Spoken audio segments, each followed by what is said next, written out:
Hello everyone, today we will discuss about oxygen family. आज हम oxygen family की बात करेंगे। ग्रुप 16 एलिमेंट्स की बात हो रही है यहाँ पर को ऑक्सीजन फैमिली की। पहले इनके कुछ एलिमेंट्स दिखा देते हैं आपको कि इसमें ऑक्सीजन फैमिली में कौन कौन से एलिमेंट आएंगे।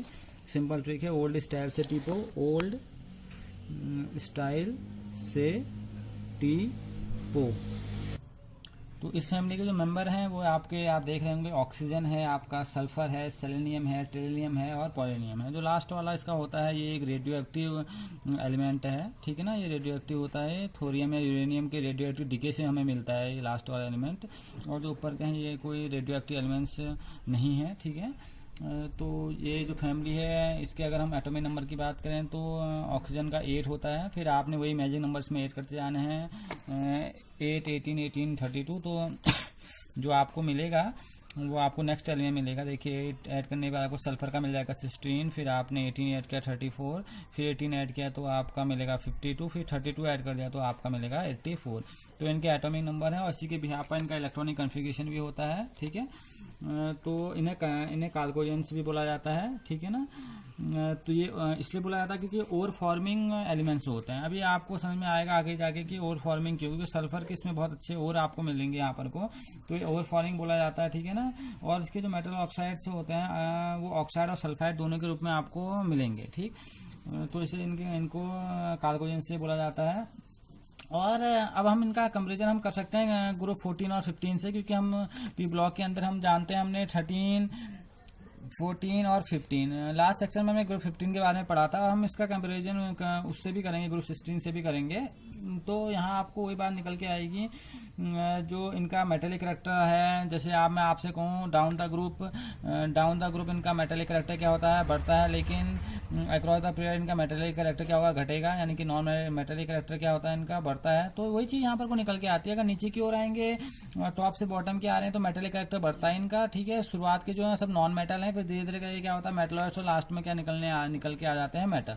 और ऑक्सीजन इसमें हाईली इलेक्ट्रोनेगेटिव एलिमेंट है और ये एबनॉर्मल भी है अपने सीरीज में। इसका भी हम थोड़ा डिस्कस करेंगे कि एबनॉर्मल क्यों है, इसकी भी डिस्कशन यहाँ पर को होगा। तो आप हमने इतने डिस्कशन यहाँ पर करने हैं, तो इसे वन बाय वन थोड़ा समझने की कोशिश करते हैं कि ऑक्सीजन फैमिली है क्या। तो ऑक्सीजन में आप देख रहे हैं यहाँ पर को ऑक्सीजन, सल्फर, सेलेनियम, टेलियम और पोलोनियम आ रहे हैं, ठीक है ना। ऑक्सीजन अर्थ क्रस्ट में सबसे ज्यादा पाया जाता है। अर्थ क्रस्ट में यानी कि आपके एटमॉस्फेयर में भी है बाय वॉल्यूम 23%, तो वॉल्यूम में ही आपके प्रेजेंट है, ठीक है ना। तो ऑक्सीजन को अगर हम बोलेंगे बाय वेट, अगर हम अर्थ क्रस्ट की बात करेंगे तो 46.6% ये इसका अकरेंस है। अगर मैं अकरेंस की बात यहाँ पर कर रहा हूँ तो 46.6% जो इसका अकरेंस है वो है आपके अर्थ क्रस्ट में है, ठीक है।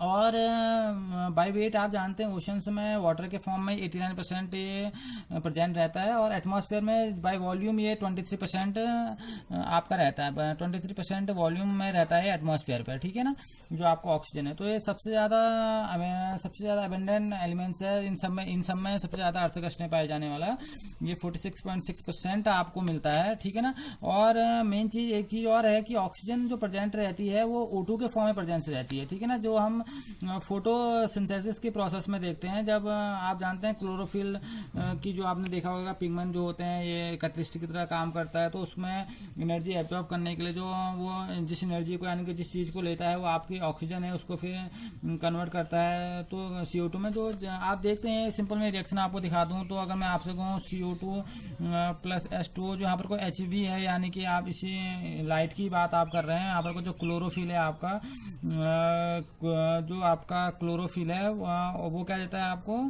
6H12 O6 plus O2। यहाँ पर को देख रहे हैं आपको O2 बन रहा है। जो प्लांट से बनाते हैं O2 बनाना स्टार्ट करते हैं, तो हम इसे बोल सकते हैं कि यानी कि क्लोरोफिल के उसमें, यानी क्लोरोफिल के उसमें यानी कि फोटोसिंथेसिस के प्रोसेस में भी इसका यूज होता है। ऑक्सीजन यहाँ से प्रोड्यूस कर सकते हैं आप। ये ऑक्सीजन को प्रोड्यूस करने की एक सिंपल सी मेथड है जो प्लांट्स करते हैं, ग्लूकोज के साथ ऑक्सीजन देते हैं इन प्रेजेंस ऑफ क्लोरोफिल और UV लाइट्स। तो ये सिंपल प्रोसेस है ऑक्सीजन बनने की। ऑक्सीजन का एक और आप बोल सकते हैं एलोट्रॉपिक कह सकते हैं उसको, ओजोन के रूप में हमें मिलता है, ठीक है।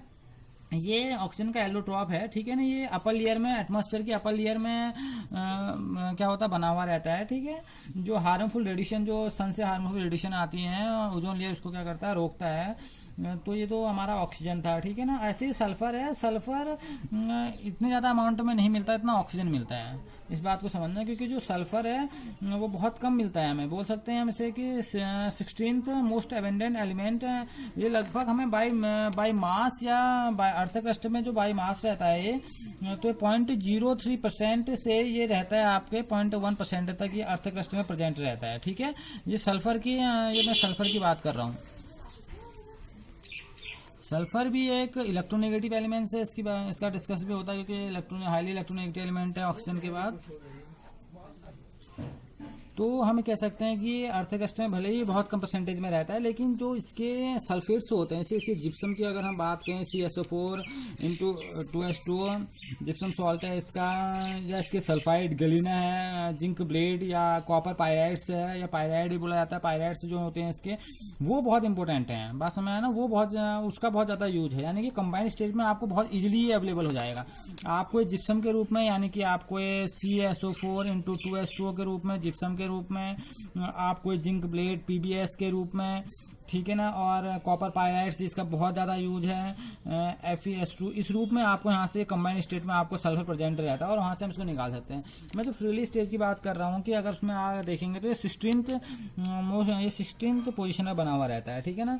तो ये बोल सकते हैं कि ये इसके अमाउंट बहुत कम है, लेकिन कंबाइंड स्टेट में अवेलेबल है, ठीक है। ये इसकी ओर्स हैं सब, जिसकी हमने बात की, BSO4 भी बोल सकते हैं इसमें आप, PBS बोल सकते हैं इसमें। तो ये सब इसके क्या है, एक सल्फेट बोल सकते हैं, ठीक है ना। इनके सल्फेट्स के रूप में प्रेजेंट रहते हैं, ठीक। अच्छा, अब बात निकल के आती है ये दोनों की, तो आप सेलेनियम, टेलिनियम और पोलेनियम है। मैं लास्ट वाला बता चुका हूं आपको। जो पोलेनियम है वो तो एक रेडियो एक्टिव एलिमेंट्स है, ठीक है ना, जो बहुत ही कम, वेरी लेस अमाउंट में, इससे बोलूंगा कि पोलेनियम की बात मैं कर रहा हूं, तो मैं कर रहा हूँ 0.001% ये अर्थ क्रस्ट में प्रेजेंट है। और ये भी ऐसे नहीं मिलता है, जब हम थोरियम, यानी कि थोरियम और यूरेनियम का जब हम क्या करते हैं, रेडियो एक्टिव डीके करते हैं, थोरियम रेडियो एक्टिव डीके, उसके बाद मिलता है हमें, उसका बाय प्रोडक्ट है, यानी कि नेचर में हमें डायरेक्टली नहीं मिलता हमें पोलेनियम, ठीक है ना। ये जब हम क्या करते हैं, थोरियम और यूरेनियम का रेडियो एक्टिव डीके करते हैं, तब हमें मिलता है कहीं जाके पोलेनियम, ठीक है। तो ये बहुत ही कम अमाउंट में प्रेजेंट रहता है।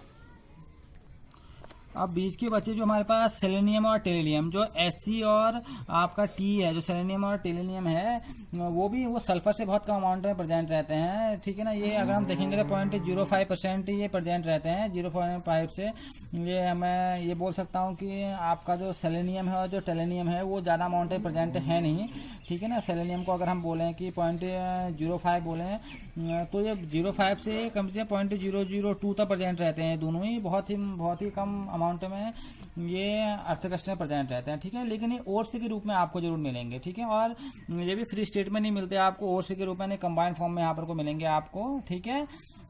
तो हम ये बोल सकते हैं इसका जो प्रिंसिपल सोर्स होता है सेलेनियम और टेलिनियम का, तो हम बोल सकते हैं जो एनोड होती है हमारे, एनोड मड या एनोड स्लाइम जो होती है, उसमें डिपॉजिट होते हैं इलेक्ट्रोफाइल रिफाइनिंग के बाद, ठीक है ना। यानी कॉपर का जब हम इलेक्ट्रोफाइनिंग रिफाइनिंग करते हैं, उसके बाद हमें सेलेनियम और टेलिनियम मिलते हैं, ठीक है। तो ये भी कोई फ्री स्टेट में हमें अवेलेबल नहीं है।